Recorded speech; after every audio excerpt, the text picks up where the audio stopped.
സംസ്ഥാനത്ത് അതിതീവ്ര മഴയോടെ കാലവർഷം ശക്തി പ്രാപിക്കുന്നു. ബുധനാഴ്ച വരെ വടക്കൻ ജില്ലകളിൽ അതിതീവ്ര മഴയ്ക്കും മധ്യ കേരളത്തിൽ അതിശക്തമായ മഴയ്ക്കും തെക്കൻ ജില്ലകളിൽ ശക്തമായ മഴയ്ക്കും സാധ്യതയുണ്ടെന്നാണ് കാലാവസ്ഥാ വകുപ്പിൻ്റെ പ്രവചനം. തെക്കൻ മഹാരാഷ്ട്ര തീരം മുതൽ വടക്കൻ കേരള തീരം വരെ ന്യൂനമർദ്ദപാത്തി സ്ഥിതി ചെയ്യുന്നു. അടുത്ത 3 ദിവസം കാലവർഷക്കാറ്റ് ശക്തി പ്രാപിക്കും. ഇരട്ട ചക്രവാത ചുഴിയുള്ളതിനാൽ കനത്ത മഴയ്ക്കും സാധ്യത.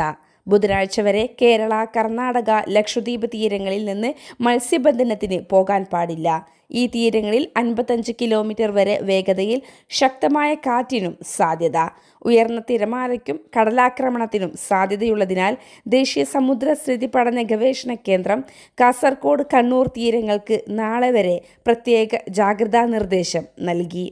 ഇന്ന് കോഴിക്കോട്, വയനാട്, കണ്ണൂർ ജില്ലകളിൽ കാലാവസ്ഥാ വകുപ്പ് റെഡ് അലേർട്ട് പ്രഖ്യാപിച്ചു.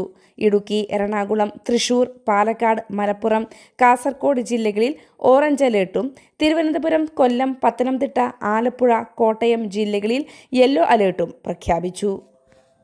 കേരളത്തിൽ ഏറ്റവും കൂടുതൽ നാശനഷ്ടവും ജീവഹാനിയും ഉണ്ടാക്കുന്ന ദുരന്തമാണ് ശക്തമായ കാറ്റ്.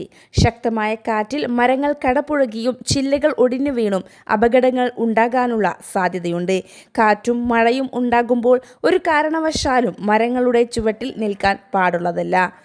മഴക്കാലം ശക്തമായതോടെ മലയോര മേഖലകളിലെ റോഡുകൾ തകർന്നു. ശക്തമായ വെള്ളമൊഴുക്കും റോഡിന്റെ സംരക്ഷണ ഭിത്തി ഇടിഞ്ഞും മണ്ണും കല്ലും റോഡിലൂടെ ഒഴുകുന്നതുമാണ് റോഡ് തകരാനുള്ള പ്രധാന കാരണം.